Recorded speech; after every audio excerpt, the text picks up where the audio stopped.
I define manifestation very simply. It is taking a possibility and transforming it into reality.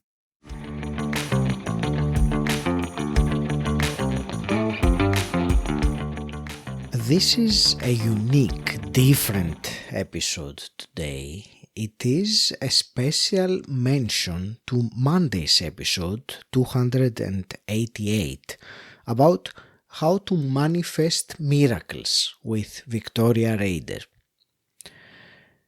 I want to persuade you to listen to that episode in case you haven't, because I truly believe it can be a catalyst to a miracle in your life. And also because the underlying energy behind the conversation is a loving desire to help and to serve. So what I will do in this episode is play 3 or 4 short snippets from Monday's episode, around 1 minute each. And I am setting the intention, if what you hear resonates with you, to listen to the full episode. And without any further ado, here are the snippets from Monday's episode. I define manifestation very simply. It is taking a possibility and transforming it into reality. That's my very basic, very simplified understanding of manifestation. Now, what it means is that you and I and every person who is a part of our conversation is already a master manifester. We come as master manifestors. We are not learning to manifest in this journey. We're learning to be aware of what we're manifesting, aligned with what we would rather manifest, act with that alignment so that we can enjoy the process of manifestation. So we manifest either the deepest of our fears or the greatest of our aspirations, whatever we're most aligned with the energy of who we are. We manifest through the dominant vibration. The dominant vibration of who we are tunes us to the possibilities within that realm. So our first opportunity in life is to gently and with self-acceptance to say, how do I feel most of the time? That is what I'm manifesting in my life.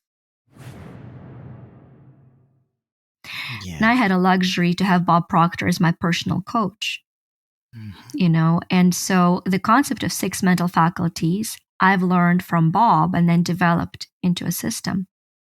And there was one thing that Bob and I were not aligned in. Bob's idea of manifesting was you have to be at that feeling, at that frequency, at all expense and nothing else. And I pondered on it for years, not for months, for years, saying, that's not how it's been in my life. All it takes, and I taught statistics, is 51%. If you're 51% hopeful and joyful and serving and giving, you are a person at that dominant frequency. And then 49%, you get to experience powerful human emotion without self-judgment and saying, oh my gosh, I just had a bad thought, so now I will never have a home of my dreams. Great. You are a failure. That would be my one thing of why I say the dominant frequency, because it'll give you a permission to realize, okay, there's so many of us globally that secretly are afraid we're unworthy of a beautiful life. We've been programmed that our mistakes, misdeeds, our low energy has made us unworthy. Now, we might not say it out loud, but deep inside of us, there is the wound of unworthiness, I call it. So the self-worth frees your imagination by very simple adjustment. Instead of thinking of mistakes you've made and will still yet make, because we're human, as something that makes you unworthy, I want to invite all of us to be reminded that they're unworthy of us. Mm-hmm. So as you think of something that is below your infinite worth, you say, what a reminder of who I am as a divine being, as a sacred me. This was unworthy of me. I will do better. This is the most healing paradigm for your imagination because it heals and restores your self-worth. Think of it this way. There are 3 structures of creating and manifesting your reality. One is input-output. That is your perception, imagination. Input-output, perception, imagination. Okay? Mm-hmm. The next one is going to be call to action. That's intuition or reason. Call to action. You always want to receive the call to action from intuition and have reason give you reasons to follow it. Okay? Mm-hmm. And a third one is going to be point of surrender. Point of surrender. Your memory is going to invite you either to surrender to the pain of the past or to the truth of who you are infinitely. Choose to remember who you are infinitely.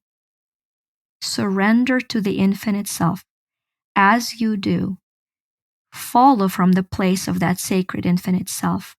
Will it by aligning the direction in your life. That is a very basic 3-point structure, right? Input, output, point of action, choose to surrender. Input, output, point of action, choose to surrender. Go to the previous episode 288 to listen to the full conversation and find the miracle that you've been seeking.